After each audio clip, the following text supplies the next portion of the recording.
Noite, graça e paz. Amém? Eu estou incumbida hoje, né, de trazer a palavra. Confesso que eu estou meio tensa, que eu vou comentar de um assunto um pouco delicado para mim, né? Meu dia hoje foi assim, minha irmã pegou as crianças lá em casa e foi para a casa da titia, da vovó.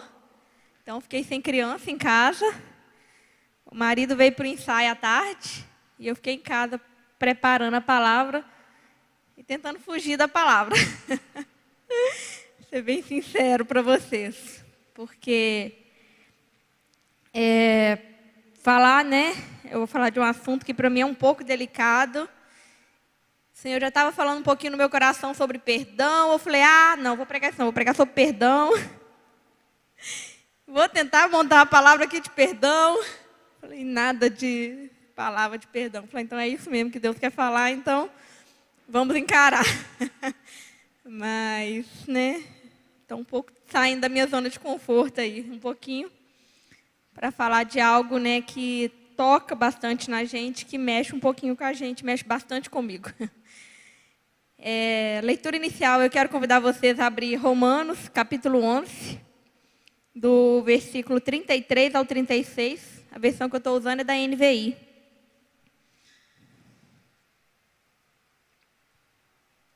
Vou ler na minha folha que eu estou sem óculos. Aqui a letra está maior que da Bíblia. A Bíblia não tá, já não estou conseguindo ler muito sem óculos, mas não. Todos acharam aí? Amém? Romanos, capítulo 11, versículo 33 ao 36. Ó profundidade da riqueza, da sabedoria e do conhecimento de Deus. Quão insondáveis são os seus juízos e inescrutáveis os seus caminhos. Quem conheceu a mente do Senhor? Ou quem foi o seu conselheiro? Quem primeiro lhe deu para que ele o recompense? Pois dele, por ele e para ele são todas as coisas. A ele seja a glória para sempre. Amém.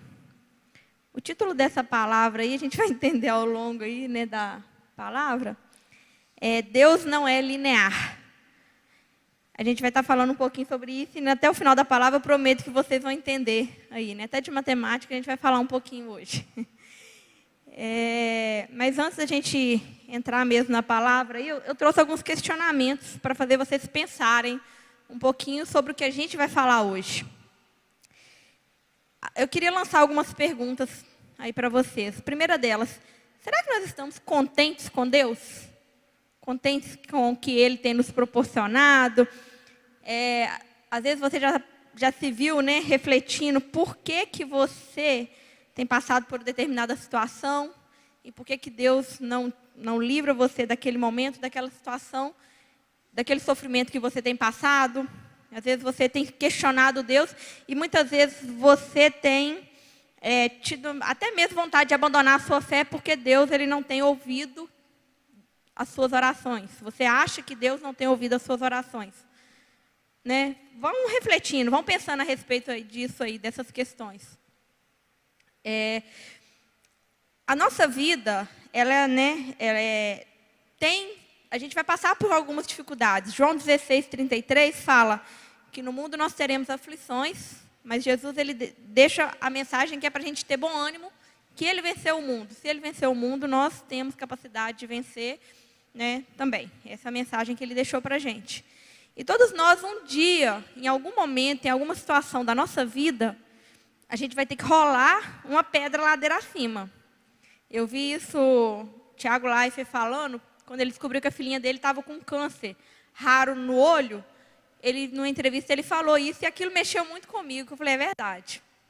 Todos nós, em algum momento da nossa vida, a gente vai ter uma pedra para rolar ladeira acima.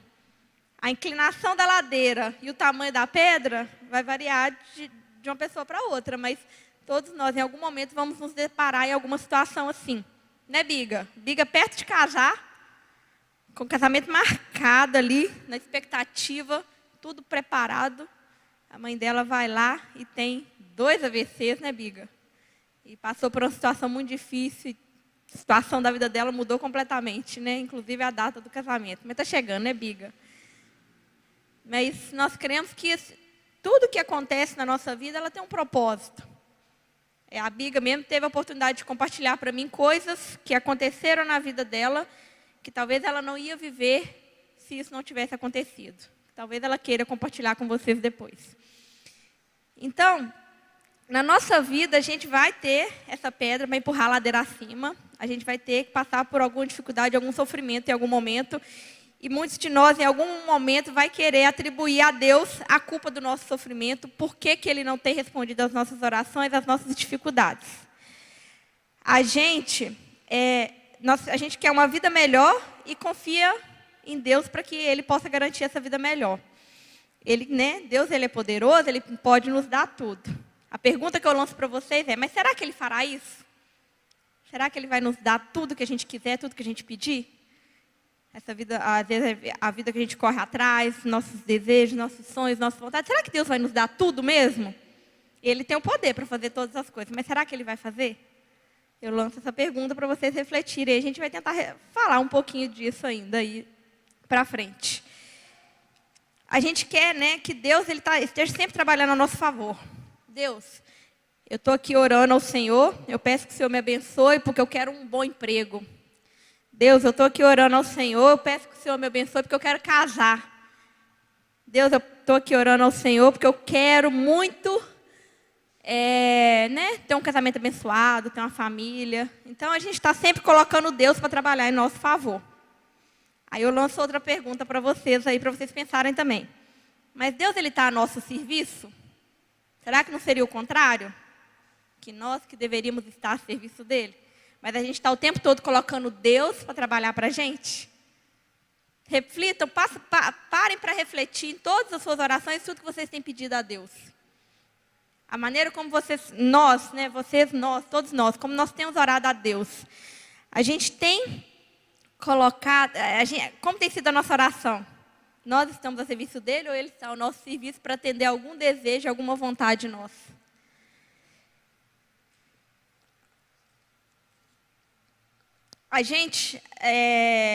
Nós temos um péssimo hábito de se comportar da seguinte maneira.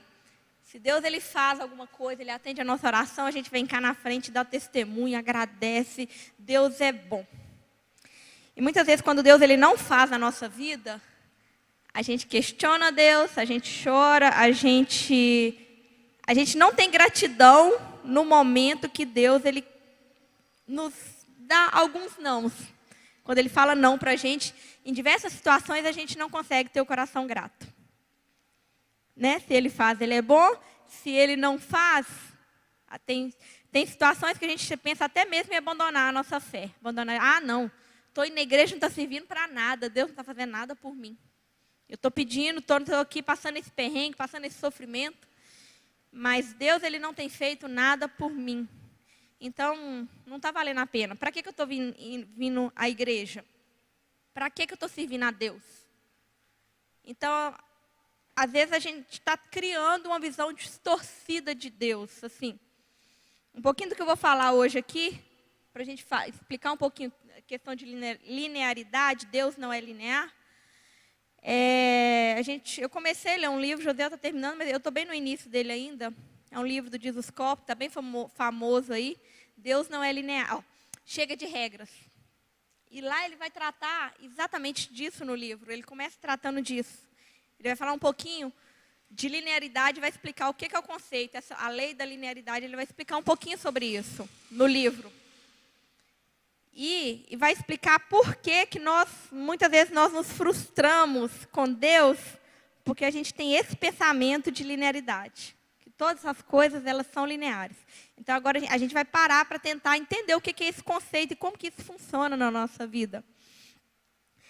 Antes de a gente falar isso, eu ainda quero lançar uma outra pergunta para vocês refletirem. A nossa vida, ela encerra quando nós morremos? Se sim, começa a fazer sentido essa busca por felicidade que a gente tem. Então, a gente tem que buscar felicidade, a gente tem que realizar os nossos sonhos, concretizar tudo ali, tudo que a gente planejou, ter uma vida confortável, faz sentido. Se a nossa vida se encerra quando a gente morre. Mas se a nossa vida ela não se encerra quando a gente morre, talvez o sofrimento que a gente esteja passando, ele se justifique por um propósito maior, que talvez a gente nem conheça, talvez a gente nem entenda. Por que talvez a gente não entenda? Foi o que a gente leu no início aí, Romanos, né? Que fala o seguinte: quem conheceu a mente do Senhor? Ou quem foi seu conselheiro? O início lá no versículo 33. Ó profundidade da riqueza e do conhecimento de Deus. Quão insondáveis são os seus juízos, inescrutáveis os seus caminhos. Como, né? Ninguém conheceu a mente do Senhor. Então, se a gente pensar que a gente vive uma vida aqui provisória, que existe algo muito maior, né? Que a Bíblia fala, né, que nem olhos ouviram, nem olhos viram, nem ouvidos ouviram aquilo que Deus preparou para aqueles que o amam. E você está falando de uma vida futura que a gente vai ter. Promessa de que a gente tem algo grandioso para nós, nos esperando. Então, se a gente entende que a gente tem uma vida, que a nossa vida não termina quando nós morremos, então talvez o sofrimento que a gente passa, talvez ele faça sentido para um propósito maior, que talvez a gente não entenda agora. Porque conhecer a mente de Deus é algo muito grandioso, a gente tentar decifrar aquilo que Deus é, a mente de Deus, porque talvez que a gente esteja lidando por um certo sofrimento, por uma certa situação. Então, para a gente entender um pouquinho, eu vou falar um pouquinho para vocês da lei da linearidade. Eu queria que mudasse para mim o slide ali, por favor, que agora eu vou para a minha zona de conforto, nós vamos falar um pouquinho de matemática. Eu sou professora de matemática, então nós vamos falar um pouquinho de matemática aí, tá? O que é essa lei da linearidade? A lei da linearidade, antes da gente falar ali da matemática, é o seguinte. Existe um alvo B, aqui, existe um alvo B.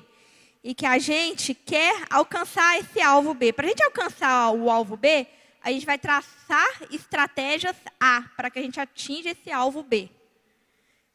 E isso coincide também com o conceito de função linear, que é a mesma coisa. Que agora eu vou falar um pouquinho de matemática aí para vocês. Ok? Bom, o que é uma função linear na matemática? Uma função linear na matemática é a função mais simples que existe.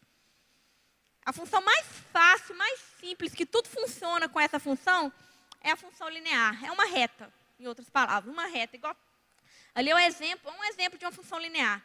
E ali é uma função mais simples ainda, porque ela está passando pela origem. Tá bom, né? Não precisa aprofundar demais. Chega, parei aí. Bom, então, agora aqui, quando a gente pensa, então, no conceito de linearidade da matemática, para vocês entenderem essa lei da linearidade, eu consigo explicar ela na retinha aqui para vocês.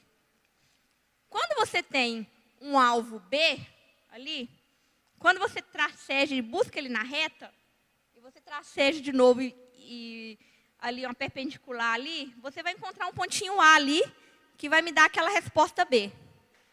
Ou seja, dado o meu alvo B, vai existir a minha estratégia A. Dado o meu alvo B no eixo Y, vai existir a minha estratégia A no eixo X, de modo que tudo vai fluir, tudo vai funcionar bonitinho. E a questão, então a gente entendendo um pouquinho aí do que é uma função linear, o que é a lei da linearidade, a gente então pode tentar comparar isso com Deus. A gente quer que tudo funcione dentro da lei da linearidade. Por exemplo, vamos para exemplos agora. Chega de matemática, vamos para a prática. Se eu oro, né, eu sou abençoado. Então, aí, o que é? O meu alvo é ser abençoado, a minha estratégia é orar. Ok? Bom, se eu trabalho, eu vou receber meu salário no final do mês, correto? Então, volta aqui no slide, por favor. Então, o meu alvo, né, é receber o meu salário. Então, para que eu vou fazer para receber meu salário? Eu vou trabalhar. E na nossa vida, ela gira o tempo todo em função disso. Essa lei da linearidade, a gente aplica ela o tempo todo na nossa vida. O tempo todo.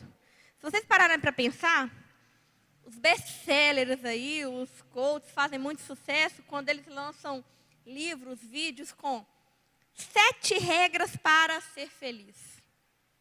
10 passos para ter um casamento abençoado. Então, ele está te dando estratégias para você atingir o seu alvo. Isso é lei da linearidade. E aí, a gente querer reduzir Deus a algo tão simples, é meio complexo, vocês não acham? A gente pegar Deus e falar assim, Deus ele também é linear. A lei da linearidade funciona com Deus. Um ser superior que a gente não tem capacidade de conhecer a sua mente. E a gente achar que Deus ele pode ser reduzido a essa questão de alvo e estratégia. Se eu orar, Deus vai curar. Se eu casar, se eu criar meus filhos na igreja, se eu educá-los nos caminhos do Senhor, eles vão seguir os caminhos do Senhor. Tudo indica que eles vão seguir os caminhos do Senhor. Só que aí, e quando as coisas dão errado? E quando as coisas fogem do nosso controle? Se os seus filhos, você foi lá, investiu muito nos seus filhos e de repente o seu filho cresceu e está fora dos caminhos do Senhor. E aí você fala assim, meu Deus, onde foi que eu errei? Se você ora para ter um casamento, você está ali orando, paga um preço para ter um casamento abençoado, porque a gente está aqui no contexto de jovens, não de filhos, de jovens que vão casar, de jovens que estão casados, recém-casados. Então, se eu oro porque eu quero muito um casamento abençoado, eu estou orando há anos e Deus não me dá o casamento abençoado. Eu estou orando, a minha estratégia é orar para atingir o meu alvo, que é um casamento abençoado. Só que o casamento abençoado, ele não vem. E aí? O casamento abençoado, ele não... o casamento, ele não vem. E aí? A culpa é de Deus? Sabe por que a gente às vezes culpa Deus? Porque a gente está achando que Ele funciona nessa regrinha da linearidade.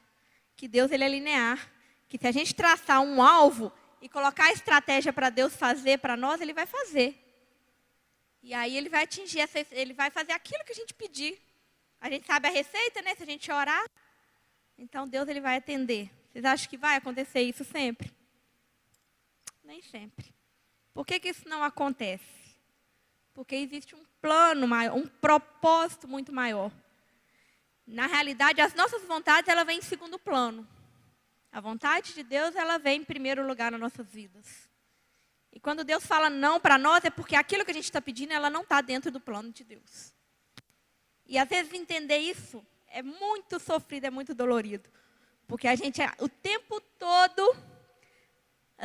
Eles não estão deixando ali, o meu gráfico está tão bonito, gente. Deixa ele aí. A gente está o tempo todo achando que Deus ele é linear, que vai funcionar. Igual aquela retinha ali.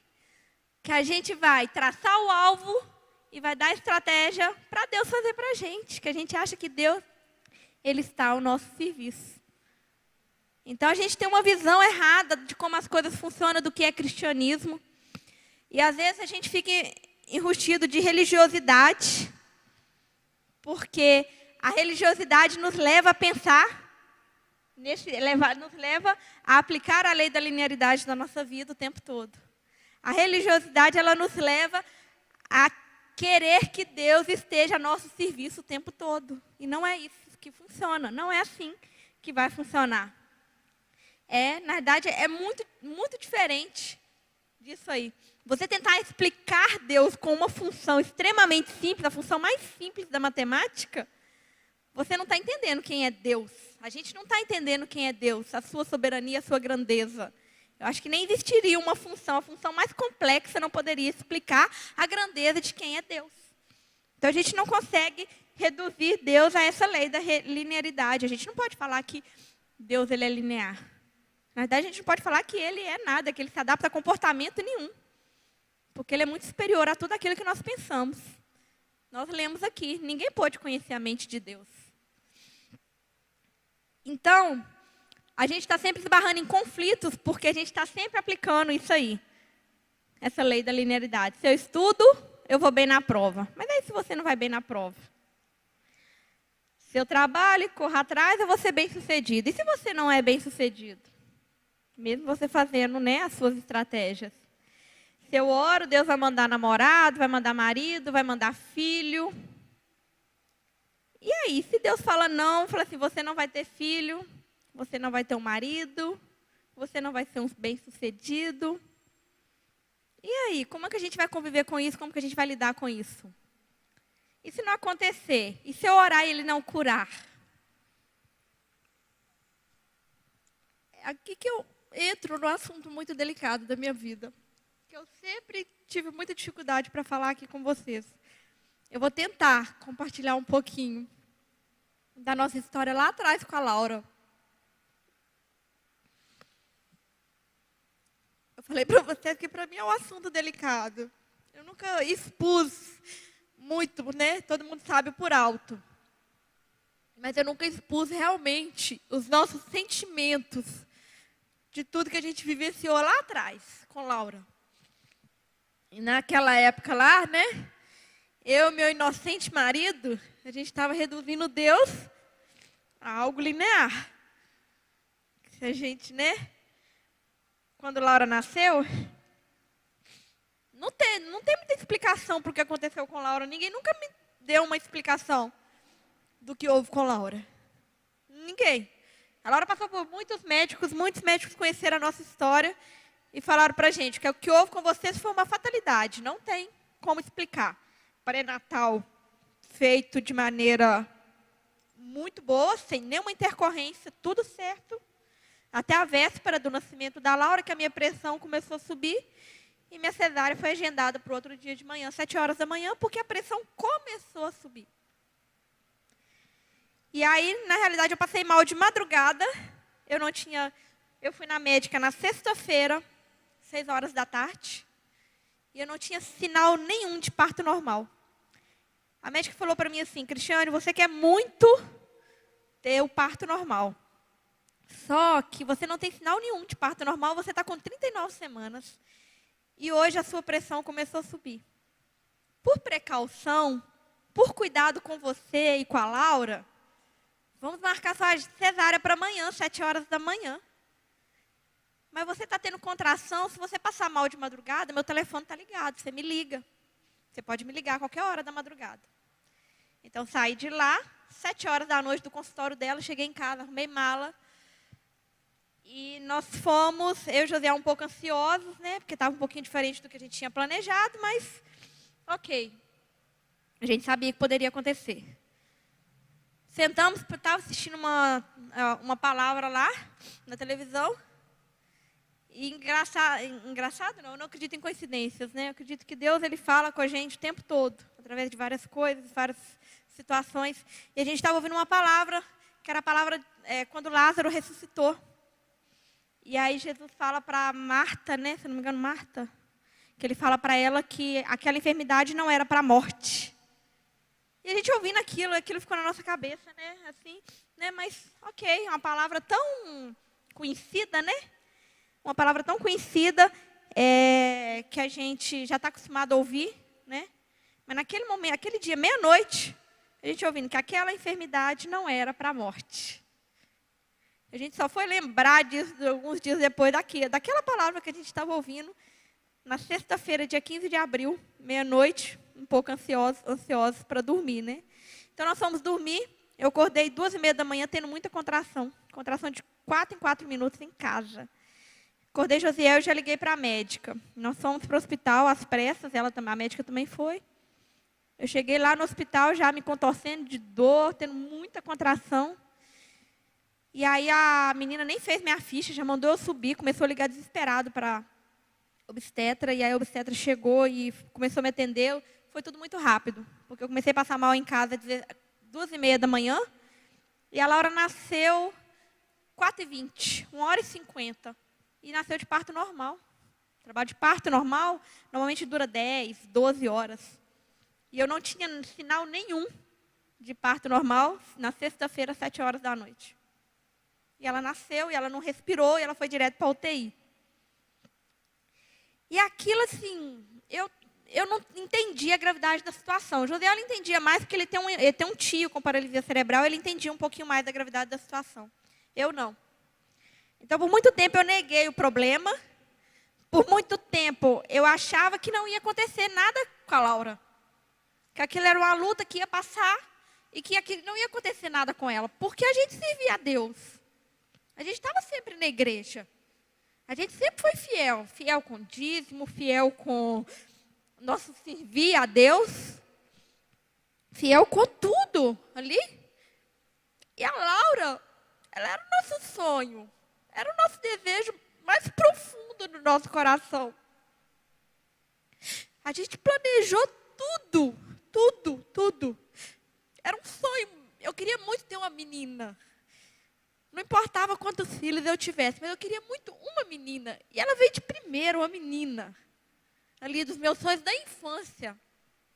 Eu brinquei de boneca até os 16 anos de idade. Então eu sempre sonhei ser mãe. E a minha menininha tinha vindo. Então, eu não acreditava. Eu neguei por muito tempo tudo que aconteceu com ela. Não, a Laura não, ela não vai ser assim, não vai ficar. E a gente começou a enfrentar os diagnósticos da Laura, cada um pior que o outro. Nós somos um especialista em BH. Quando a gente começou a descobrir os problemas que ela tinha, nós somos um especialista em BH. Quando nós chegamos nesse especialista, era o cara top, bambambam lá de Belo Horizonte. Obrigada. Quando nós chegamos nesse especialista, ele passou uma bateria de exames para a gente, exames muito complexos, ela fez todos. Quando a gente levou o resultado dos exames para ele, quando ele pegou os exames da Laura, eu nunca esqueci porque ele era muito frio, muito cruel, as palavras dele. Muito grosso. Eu nunca esqueci, aquilo me marcou muito, porque ele virou para mim e falou assim, olha, de todas as crianças, das mais de 18 mil crianças, ele era um senhor de mais de 70 anos, dos mais de 18 mil casos que já passaram aqui na minha mão, a Laura é um dos piores casos que já passou até aqui. Então vocês vão precisar ser fortes, porque o que vem pela frente não vai ser fácil para vocês. Paz de primeira viagem, a Laura tinha 4 meses de vida com esse diagnóstico. E a gente saiu dali arrasado. E realmente começou uma luta muito grande, um processo muito difícil, para tentar resumir, porque a história ela é muito longa. Eu não quero me prender muito nesse assunto. Eu acredito que a palavra de Deus ela é mais importante do que isso. Mas ali, foram muitas coisas acontecendo.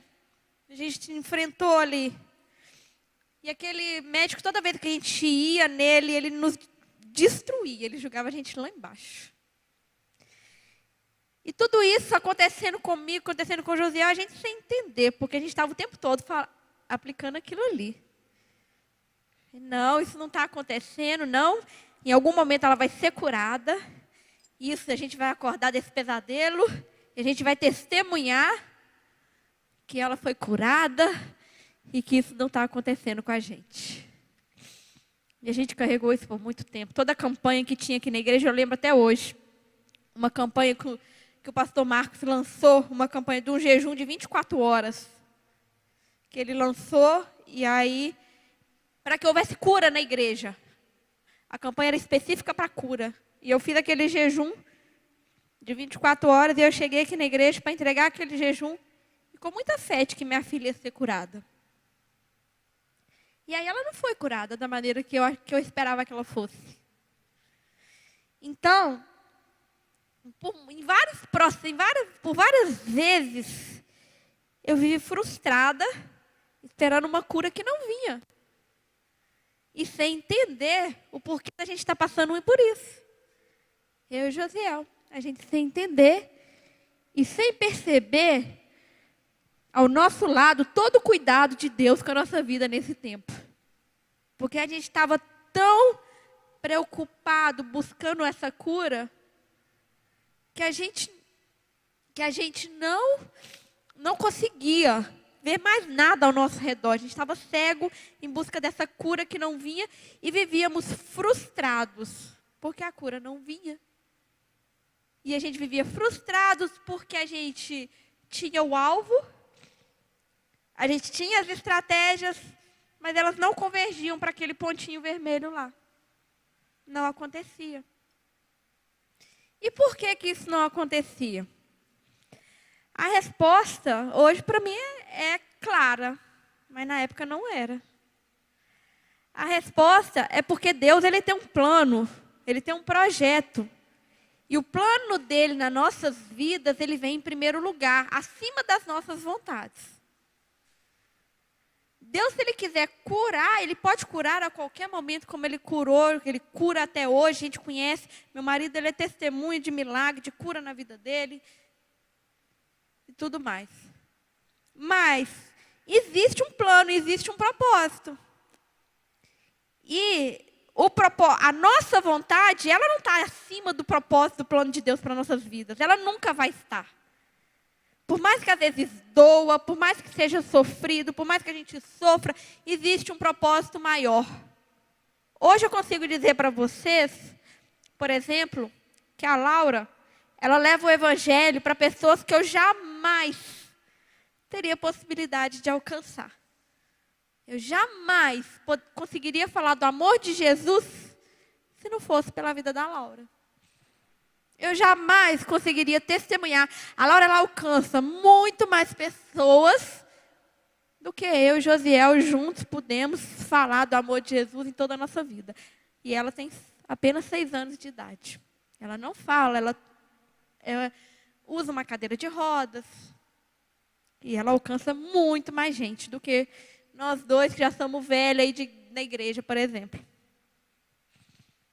Então, o propósito de Deus, a nossa vontade nunca vai estar à frente do plano de Deus. Por mais que doa, por mais que a gente sofra, a gente tem que entender que a gente não pode reduzir Deus a um comportamento igual àquela reta. Não dá. Não dá. A gente não consegue conhecer a mente de Deus. A gente não consegue entender os planos dele. Mas aí você pode estar se perguntando e se questionando: é errado eu orar e pedir bênção a Deus? Então, já que o propósito dele vai estar sempre acima de qualquer coisa, é errado eu orar, pedir cura? É errado pedir bênçãos materiais, um bom casamento, um bom emprego, que Deus abençoe nossa casa, nossos filhos, pedir coisas? É errado? Não é errado, gente. Vocês podem pedir. A questão é que a gente deve entender que, na realidade, é sempre Deus na frente. A questão é que é sempre Deus na frente. Não é você pensar assim: se eu orar, Ele vai abençoar. Se eu orar, Ele vai curar. Se eu fizer. Você está sempre dando regras, coisas para Deus fazer para você. Isso é errado. Você não pode fazer isso. Deus, ele é superior a nós, muito superior a nós. Nós estamos aqui para servi-lo. E a gente está o tempo todo falando o que Deus tem que fazer para a gente. Isso é errado. Agora, orar e apresentar os desejos do nosso coração para Ele, está super certo. Só que você tem que entender que quando Deus ele não concede os desejos do nosso coração, está tudo bem. Ele é Deus e Ele tem um propósito muito maior que depois lá na frente talvez você entenda ou talvez não. Porque a gente não tem o poder de conhecer a mente dele. Então, eu conhecendo ou não conhecendo o propósito lá maior de Deus, eu tenho que aprender que a vontade dele prevalece sobre as nossas vontades. Eu preciso, sim, claro que eu tenho que apresentar a ele sonhos, meus projetos. É claro que você tem que orar e apresentar isso a ele. Só que a gente tem que entender que o não de Deus também, às vezes é necessário e às vezes ele vai acontecer. Que no mundo nós teremos aflições. Que a gente vai rolar uma pedra ladeira acima em algum momento. A gente tem que entender isso. E parar de reduzir a nossa fé a: se Deus me der, eu adoro Ele. Se Deus não me der, eu saio da igreja. A gente tem que parar de reduzir a nossa vida cristã a isso. A gente tem que parar de reduzir a nossa vida cristã a frustrações porque Deus ele te negou alguma coisa, porque Deus ele te colocou para passar por algo que não é da sua vontade. A gente tem que parar com isso. Porque existe algo sendo feito através da sua vida, através daquilo que Ele colocou para você passar. E a gente precisa aprender isso. A gente precisa largar achar que Deus ele vai se comportar daquela maneira com a gente, que Ele não vai se comportar daquela maneira com a gente. A gente pode até querer dar ordem para Deus, mas Ele não vai obedecer às nossas ordens. Nós estamos aqui para obedecê-lo, não o contrário, não para Ele fazer o que a gente quer. Essa que é a questão. E aí, outra pergunta que eu faço para vocês hoje. E se Deus ele aplicasse a lei da linearidade conosco? Vocês acham que a gente ia dar conta? Vou falar o que é o alvo e o que é a estratégia. O alvo, ser abençoado. Deus ele vai falar assim, olha, o seu alvo é ser abençoado. E qual que é a sua estratégia? Obedeçam os meus mandamentos e sigam tudo que diz as Escrituras. A gente quer o tempo todo que a lei da linearidade funcione com Deus, para conosco. Agora, se Deus ele propôs para a gente, olha, então tá. Então, você quer ser abençoado. Então, a estratégia é obedeça os meus mandamentos, sigam tudo que está na Escritura. O que aconteceria com a gente? A gente consegue seguir tudo que está lá? Não, só Jesus, gente. Só Jesus, ele foi perfeito, santo, imaculado e foi o único que conseguiu cumprir tudo que está no manual sagrado. Só Ele. Então, Deus é que viveria frustrado com a gente, né? E aí fica fácil para a gente entender o evangelho da graça, o conceito de graça, quando a gente olha isso. Fica fácil a gente entender o conceito de graça, por quê? Porque a graça é o favor imerecido de Deus. É Deus nos conceder aquilo que nós não merecemos. Então aqui a gente consegue entender bem. Porque a lei da linearidade, se Deus propôs para a gente, dessa maneira, alvo ser abençoado, estratégia, a gente seguir tudo que está nas Escrituras para ser abençoado, a gente não ia ser abençoado. Mas a gente é abençoado, não é? Se a gente é abençoado, é porque existe a graça de Deus sobre as nossas vidas. É o favor imerecido sobre nós. Ele concede isso mesmo sem nós sermos merecedores. Então a gente tem que parar de colocar Deus naquela retinha, falar que Deus ele vai se comportar igual aquela retinha, porque Ele não vai se comportar igual aquela retinha. E quando Ele não se comportar igual aquela retinha, a gente vai sofrer muito mais do que o sofrimento nos propõe. Porque a gente está querendo impor algo para Deus que não vai acontecer. E aí você pode falar assim, mas então, esse pensamento seu ele é muito pessimista. Você não ora mais pela cura da Laura? Oro. Claro que eu oro. Todos os dias. Quando eu recebo uma palavra profética sobre a vida da Laura, eu falo, amém, glória a Deus.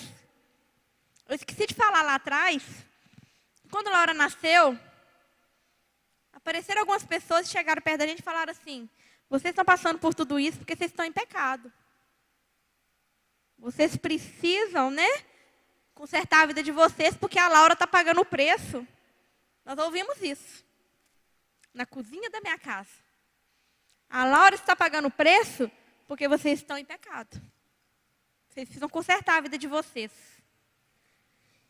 E aquilo doeu muito, que eu falei, gente, peraí, eu sou pecadora, eu tenho a natureza pecaminosa.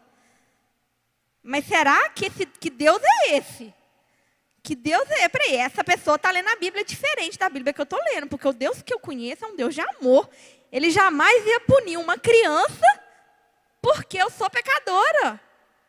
Ele jamais ia fazer isso. Falei, não, a gente está lendo Bíblia diferente.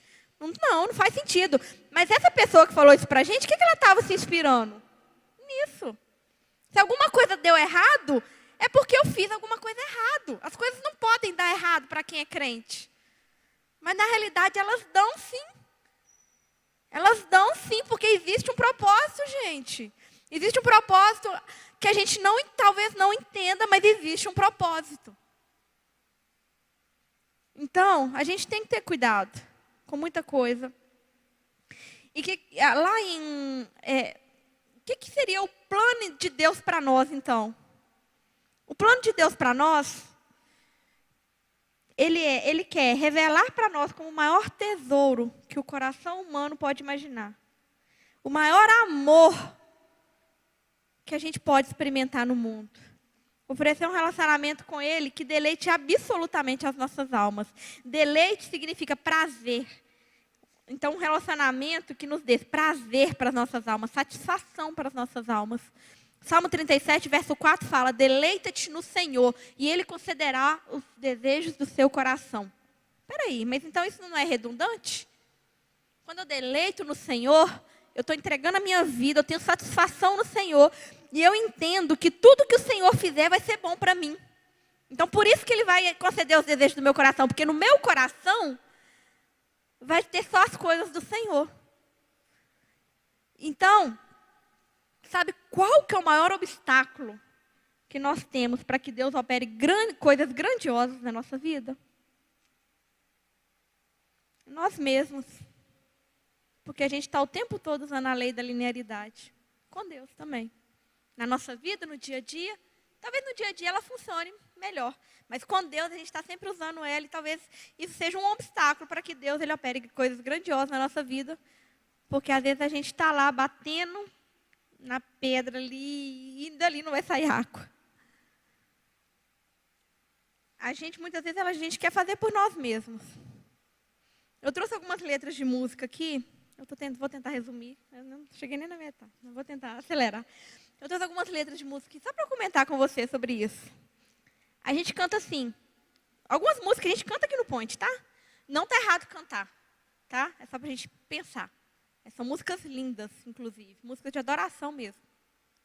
A gente canta: para te adorar é que eu nasci. Bom, para te adorar é que eu nasci. Bom, peraí, mas o primeiro obstáculo que aparece, o primeiro não que Deus fala para você já está murmurando e questionando Deus. Então é para adorar mesmo que você nasceu? Você vive o tempo todo adorando a Deus? Reflitam. Digno da minha vida, tu és Senhor, e eu sou teu. Será que nós somos mesmo de verdade de Deus? De verdade? Nosso comportamento, nossa postura, as coisas que a gente tem pedido para Deus, a nossa oração tem sido: Deus, faça a tua vontade, cumpra o teu querer na minha vida. Deus, por mais que eu não queira, por mais que doa, Deus, pode fazer, pode efetuar o teu querer na minha vida. Será que a gente está orando assim? E não importa o preço do perfume derramado, tua presença vale mais. Será que realmente não importa o preço? Ou será que quando você está pagando um preço muito alto, você está murmurando e questionando Deus? Nós, né? Nós, incluo eu em tudo isso. Nós arrumamos a casa, perfumamos ela toda, nós preparamos a mesa. Tome o teu lugar de honra. Será que a gente está dando lugar de honra para Deus mesmo? A gente está dando serviço para Deus o tempo todo? Será que a gente está dando lugar de honra para Ele? És fiel em todo tempo. Em todo tempo tu és tão bom. Será que a gente está reconhecendo a fidelidade, a bondade dEle nas nossas vidas? Hoje nós cantamos aqui hoje, eu até anotei. Todos os planos meus, hoje eu entrego a Ti. Quando você fala isso, todos os planos meus, hoje eu entrego a Ti, você está dizendo: Deus, a Tua vontade, faça a Tua vontade sobre a minha vida, não importa quais são os meus planos. Eles estão nas Suas mãos, você sabe quais são os meus planos.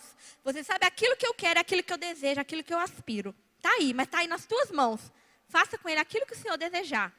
Me dê o teu sim ou o teu não. Eu estou aqui para ouvir o teu sim, o teu não e continuar te adorando. Será que a gente está fazendo isso? Nada contra, são louvores lindos, tá? O problema não está nos louvores, talvez o problema muitas das vezes está em nós, ok? E aqui eu quero compartilhar uma outra experiência com essa música. Vou tentar também, tentar não me emocionar. Porque Ele vive, posso crer no amanhã. Porque Ele vive, temor não há. Recentemente, a Laura quase morreu. Ela não morreu porque Deus não deixou. Na sexta-feira, dia 4, eu defendi meu doutorado, 4 de novembro. Cheguei em casa, a Laura com febre. Passei o final de semana inteiro cuidando da Laura. Pude nem curtir, porque eu cheguei em casa da defesa do doutorado, a Laura passando mal. E eu achei que ela foi ficando ruim. Na segunda-feira, eu procurei a pediatra. Aí a pediatra falou para mim assim: Cris, eu acho que isso não é pneumonia, não. porque ela começou a passar mal sexta-feira, uma pneumonia ela não evolui tão rápido assim, não. Pneumonia, normalmente, você vai cozinhando uma gripe e aí, ao longo do tempo, ela acontece. E aí, aquilo, eu falei, beleza, Marta, mas vamos fazer os exames para ver. Pedi um raio-x, exame de sangue. Quando saiu o raio-x, saiu mais rápido, o raio-x deu duvidoso. Tinha muita secreção, ela falou, olha, o raio-x está duvidoso, não dá para saber se está começando uma pneumonia ou se é muita secreção que está aí no pulmão dela. Mas a gente não brinca com pneumonia, então a gente vai iniciar o antibiótico. Vamos tratar como se fosse pneumonia. E aí ela entrou com antibiótico, aliás, vamos aguardar o exame de sangue, que o exame de sangue vai definir para a gente se é ou não pneumonia. Saiu o exame de sangue também deu duvidoso, porque também deu no limite entre ser ou não pneumonia. E aí aquilo, ela falou assim, olha, seguimos com o tratamento com antibiótico, porque o exame de sangue também não foi conclusivo. Talvez amanhã, se a gente fizer um novo exame de sangue, a gente consegue ser mais conclusivo. Mas hoje a gente vai seguir com o tratamento com antibiótico, na segunda-feira. Quando foi na terça-feira, a febre sumiu. Então eu achei que ela estava melhorando. Quando foi no final do dia, eu estava achando a Laura muito prostrada. E o plano ele tinha oferecido oxigênio para a gente, que a Laura estava tendo algumas dificuldades respiratórias. A gente estava usando oxigênio, mas como era tudo muito novo para a gente achou que o negócio não estava funcionando muito bem. No final do dia, a Laura estava saturando 70. O que é saturar 70? Bom, a nossa saturação boa, é considerada boa, quando ela é acima de 95. E quando ela está abaixo de 90, já é recomendado você ir para o hospital. No final do dia, na terça-feira, a Laura estava saturando 70, usando 3 litros de oxigênio, que é muita coisa. E aí, eu peguei, e aí, para piorar, ela tem gastrostomia, uma sonda aqui na barriga. Para piorar, a sonda dela começou a vazar. Então, eu fiz um vídeo e mandei para a pediatra. Eu falei, olha, eu estou preocupada com a Laura, estou achando que ela não está legal. A saturação não sobe e tal, e mandei o vídeo. Quando eu mandei o vídeo para a pediatra, ela falou assim, vai com ela para o hospital agora. A Laura piorou. Ela falou, olha, já arrumei tudo para ela na UTI, vai com ela agora para o hospital. E aí, a gente sem entender muito bem o que estava acontecendo, nós tiramos ela do oxigênio, que a gente achou que aquilo não estava funcionando. E fomos com ela para o hospital. Entramos no carro, quando eu pego o oxímetro para medir a saturação da Laura, quando eu coloco o oxímetro no dedo da Laura, eu percebi que ela estava começando a amolecer no meu braço, meio querendo desfalecer, desmaiar no meu braço. E quando eu olho para o oxímetro no dedo da Laura, 39 de saturação. E aquilo eu falei para o José, amor, 39 de saturação, corre. Aí o José falou assim, tira isso do dedo dela. Eu falei, eu não vou tirar. E aí eu comecei a cantar essa música. Porque ele vive. E aí José começou a cantar comigo. E nisso eu já chorava. Eu chorava, e eu chorava. E quando eu olhava para o oxímetro, ele estava 38, 37, 36. E eu falava, amor, corre que a Laura está morrendo. 35, Josiel, tira isso do dedo dela, pelo amor de Deus. E a gente cantando. Porque ele vive. Mas eu quero chegar na parte, daquela parte que fala. Temor não há, hipocrisia da minha parte. Porque no meu coração eu achava que ela ia morrer. Eu estava com muito medo e eu estava cantando. Temor não há, hipocrisia. Eu estava com muito medo. Nós chegamos no hospital, o José saiu correndo, feito doido. Todo carro que aparecia na frente, ele abria a janela e gritava, é uma emergência, sai da frente. Uma chuva, caindo muita chuva, e nós chegamos no hospital desesperados. Eu cheguei com ela desmaiada, entrei no hospital São Sebastião, eles nem me pararam na portaria, falou, eu só cheguei gritando, estão esperando ela na UTI, eles já abriram a porta, eu já subi, veio uma pediatra me ajudar. A pediatra, quando ela botou o oxímetro no dedo da Laura, não tinha sinal vital, ela não conseguia achar nada na Laura. Ela não conseguia pegar nada. E aí eles entraram com ela para a UTI, eu tive que ficar do lado de fora, eu já conheço mais ou menos o protocolo. Eles entraram com ela para dentro da UTI. E ficaram mais ou menos 1 hora lá dentro, sem ter muita notícia, só vieram falar para mim assim, olha, estão entubando ela. E aí, depois de mais ou menos 1 hora, né? O Josiel tinha ficado lá embaixo fazendo a ficha dela, porque nem isso eu fiz, eu já subi direto. E aí a gente sentado lá no chão, angustiado. E meu coração só achava que eu ia perder ela. E agora eu vou perder a Laura. E aí a pediatra saiu, ela me conhece, falou: Cris, vocês chegaram na hora exata. A gente conseguiu estabilizar ela. Quando nós começamos a entubar ela não tinha sinal vital mais. Ela não tinha, mas a gente resolveu entubar assim mesmo. A gente resolveu entubar ela, e quando a gente começou a entubar ela, ela voltou. E só aí depois que a gente conseguiu pegar acesso, porque a gente também não tinha conseguido pegar acesso, porque ela já não tinha mais batimento cardíaco, Mas aí quando a gente começou a entubar, ela voltou. Então ela está estável. Vocês chegaram exatamente na hora certa. Vocês não podiam atrasar mais nem um minuto. Vocês chegaram exatamente na hora certa. Aquilo eu desmoronei. Eu desmoronei, mas comecei a agradecer a Deus. Mas assim, coração muito temeroso ainda. Então muitas vezes a gente canta coisas, né? Que muitas vezes o nosso coração ele não está sendo real, não está sendo leal com aquilo que a gente está cantando, né? Enfim. Então, né? Como que a gente poderia proceder sabendo que Deus ele não é um Deus linear? Como que deve ser a nossa adoração? Como que a gente deve se comportar sabendo que esse Deus ele não é um Deus linear? Ele não se comporta. Já saiu minha retinha? Ele não se comporta igual aquela retinha. Dado, né, o nosso alvo, a gente entregar as estratégias para Deus, isso não vai acontecer da maneira que a gente acha que tem que acontecer. E como então deveria ser? Como a gente deve proceder sabendo disso? Bom, eu trouxe 4 pontos que eu vou falar rapidamente para a gente encerrar. Primeiro deles, viver para Cristo. Viver para Cristo, eu quero ilustrar isso lá em Gálatas 2, capítulo 20. Fui crucificado com Cristo. Assim, não sou eu quem vive em mim. Não sou eu quem vive, mas Cristo vive em mim. A vida que agora vivo no corpo, vivo pela fé no Filho de Deus que me amou e se entregou por mim. Então, quando a gente fala, fui crucificado com Cristo, as minhas vontades, o meu eu, tudo foi crucificado. Já não sou eu quem vive, mas Cristo vive em mim. Se é Cristo que vive em mim, são as vontades dele que prevalecem em mim. A segunda coisa, celebrar a tua glória, adorá-lo em espírito e em verdade. Então, a nossa adoração ela tem que ser verdadeira, que a gente está cantando, né?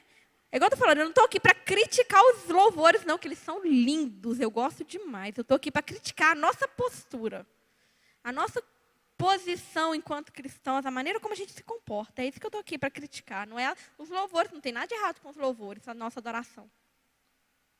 E aí, aqui, para ilustrar isso, eu quero falar de Romanos 11, 36.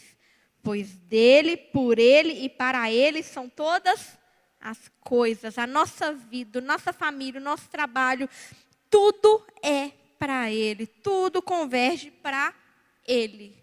Tudo é feito para glorificar a ele. As nossas orações devem priorizar a vontade de Deus. E aí tem 2 orações na Bíblia que ilustram isso, que é a oração do Pai Nosso e a oração de Jesus no Getsêmani. A oração do Pai Nosso, vou falar só um trecho dela, que está lá no inicinho lá, Mateus 6, capítulo 8 e 9. A gente já conhece a oração do Pai Nosso, mas o trecho que me interessa está no versículo 8 e 9. Não sejam iguais a ele, porque o seu Pai sabe do que vocês precisam, antes mesmo de o pedirem. Vocês orem assim. Pai nosso que estás no céu, santificado seja o teu nome, venha o teu reino, seja feita a tua vontade, assim na terra como no céu. Por que eu não quero enfatizar o restante? Porque o restante você começa a pedir coisas para você, mas a sua primeira oração é que seja feita a vontade de Deus. Então a nossa oração, a primeira oração na nossa vida é que seja feita a vontade dele, que a vontade dele se cumpra em nossas vidas. E a oração de Jesus no Getsêmani, quando ele estava pronto para ser crucificado, prestes a ser crucificado. A oração de Jesus no Getsêmani, Mateus 26, 39, dizia assim: indo um pouco mais adiante, prostou-se com o rosto em terra e orou: meu Pai, se for possível, afasta de mim esse cálice. Contudo, não seja como eu quero, mas sim como tu queres. Imagina Deus ouvindo essa oração do filho amado dele, pronto a ser crucificado, Jesus falando que ele não queria fazer aquilo. O que aconteceu, gente? Jesus ele foi crucificado. Aquilo doeu. Você acha que não doeu? Jesus era o filho amado. Você acha que não doeu? Mas ele foi crucificado. Porque existia um propósito, o propósito da salvação, para todos nós estarmos aqui hoje.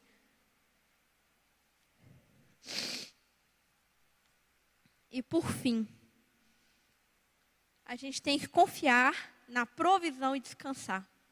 E aqui eu quero compartilhar hoje, eu estou cheia das experiências, eu não gosto de ficar falando de experiências pessoais. Mas eu acho que elas se encaixavam muito como luva aqui. E eu queria compartilhar uma última experiência. A gente quer sempre ter o controle. A minha experiência com Laura serviu muito para eu aprender a controlar a minha ansiedade. Porque lá, na época, eu ficava assim, ai meu Deus, será que ela vai andar? O que eu posso fazer para ela andar? O que eu posso fazer para ela se livrar da síndrome de West? O que eu posso fazer para que ela mude o diagnóstico dela? A resposta é nada. Nada.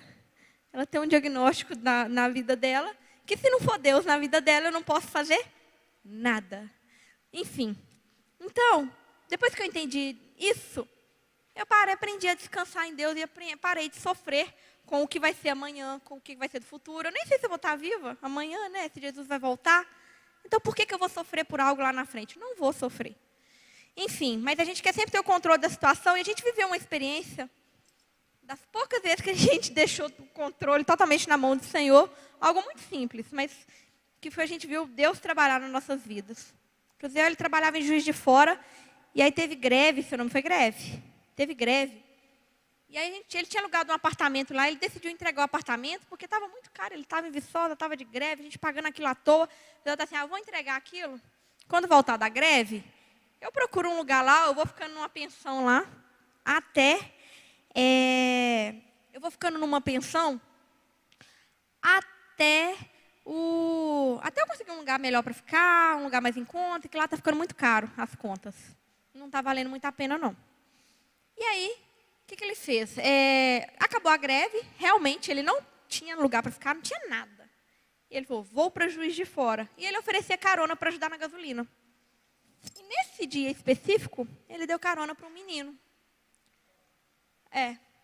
Foi só um menino com ele, Mateus o nome dele. E aí eles foram para Juiz de Fora conversando, aí conversa vai, conversa vem, começam a se abrir um para o outro, tal. Sou professor na UFJF e tal, estou indo para lá agora, nem tem lugar para ficar, porque entreguei meu apartamento na greve, vou chegar lá, estou precisando de informação daquelas pensões que tem lá perto da UFJF, que eu estou indo para lá. O cara virou para ele e falou assim, rapaz, no meu apartamento vagou uma vaga essa semana. Mas aí você quer ir para lá, ué? Se você quiser ir para lá, você pode morar lá com a gente. E aí José falou assim, posso, beleza, então, depois você me fala que dia que eu posso ir para lá e tal. Que aí eu vou lá dar uma olhada. Ele falou assim, você pode ir para lá hoje, se você quiser. Assim, é algo tão simples. Mas essa história mexeu tanto comigo, sobre você entregar realmente o controle das nossas vidas na mão de Deus. Porque como que José estava indo para Juiz de Fora? Sem nada, sem plano, sem projeto, sem lugar para ficar. Sem lugar para ficar, sem nada. E do nada, numa carona com alguém que ele não conhece, ele consegue um lugar para ficar. E ele mora lá durante um bom tempo, até voltar para Viçosa, ele morou nesse lugar e virou amigo desse menino. Ficaram amigos por muito tempo. São amigos até hoje, aliás.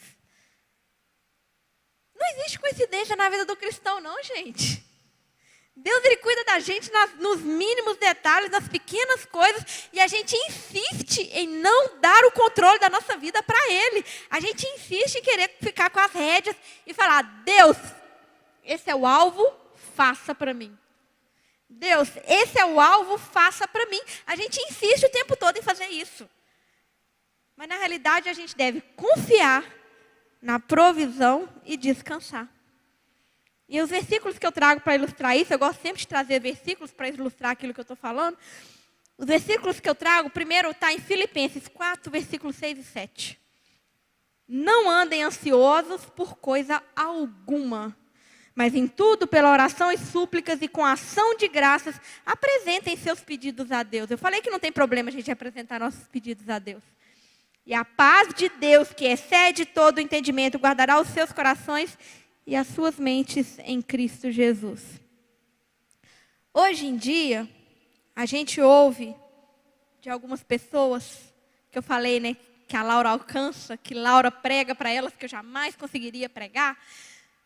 Hoje em dia, eu ouço algumas pessoas falando para a gente: eu acho tão bacana a serenidade que você e o Josiel lidam com a situação da Laura. A gente ouve isso. É porque a gente está tentando aprender a experimentar essa paz, que excede todo o entendimento. A gente está tentando. Tem dia que a gente não consegue, não. A gente está lá, mas a gente está tentando. Está tentando descansar. Tem dia que a gente senta lá em casa, só eu e ele, a gente chora. Você acha que a gente queria estar passando por isso? Não. Você acha que a gente queria ter uma filha com deficiência? Não. Mas ela é um grande amor da nossa vida. A gente ama ela demais. E porque a gente ama ela demais, tem dia que a gente senta lá dentro de casa e a gente chora muito. Mas a gente está tentando experimentar essa paz, que excede todo o entendimento. Porque é só ela que pode fazer a gente descansar e confiar na provisão de Deus. Provérbios 16, verso 9. Estou terminando, tá, gente? Em seu coração o homem planeja o seu caminho, mas o Senhor determina os seus passos. A gente pode traçar nossos caminhos, mas a gente tem que saber que é Deus quem vai dar a palavra final. E a gente tem que entender que a palavra dele é maior sobre todas as coisas. A gente pode traçar os nossos planos, mas é Deus quem determina os nossos passos. E o último versículo aí, Abacuque 3, 17, 19. A gente canta muito também. Mesmo não florescendo a figueira, não havendo uvas na videira, mesmo falhando a safra de azeitonas, não havendo produção de alimento nas lavouras, nem ovelhas no curral, nem bois nos estábulos, ainda assim eu exultarei no Senhor e me alegrarei no Deus da minha salvação. O Senhor soberano é a minha força. Ele faz os meus pés como o da corça. Ele me habita e me faz andar em lugares altos. Então, se a gente acreditar nesse Deus poderoso, amoroso e bondoso, só nos resta crer e descansar nele, apesar de toda dor e sofrimento que a gente possa estar passando. As nossas necessidades, elas vêm em segundo plano. Existe uma agenda prioritária de Deus nas nossas vidas. E essa agenda, ela vai sempre prevalecer. Sempre. Acima das nossas vontades. Por que de tudo isso? Efésios 3, 20 e 21 responde para a gente e a gente vai encerrar. Aquele que é capaz de fazer infinitamente mais do que tudo o que pedimos ou pensamos, de acordo com o seu poder que atua em nós, a Ele seja a glória na igreja e em Cristo Jesus, por todas as gerações, para todos sempre. Amém. Vou repetir. Aquele que é capaz de fazer infinitamente mais na sua vida do que você pensou, do que você imaginou, daquilo que você sonhou. Aquele que é capaz de fazer infinitamente mais. Eu jamais sonhei ter o casamento abençoado que eu tenho e Deus me deu. Então, aquele que é capaz de fazer infinitamente mais do que pedimos, do que sonhamos, de acordo com o seu poder que atua em nós, a Ele seja a glória na igreja e em Cristo Jesus, por todas as gerações, para todos sempre. Amém. Descansem em Deus. Entendam que às vezes o seu sofrimento é em prol de uma causa maior, é em prol de um propósito maior. Que Deus, Ele quer usar a sua vida em prol de algo maior, muito maior. Entenda isso e continue acreditando. Que Deus, Ele tem coisas grandiosas, maravilhosas para fazer na sua vida e através da sua vida para a glória dele. Amém?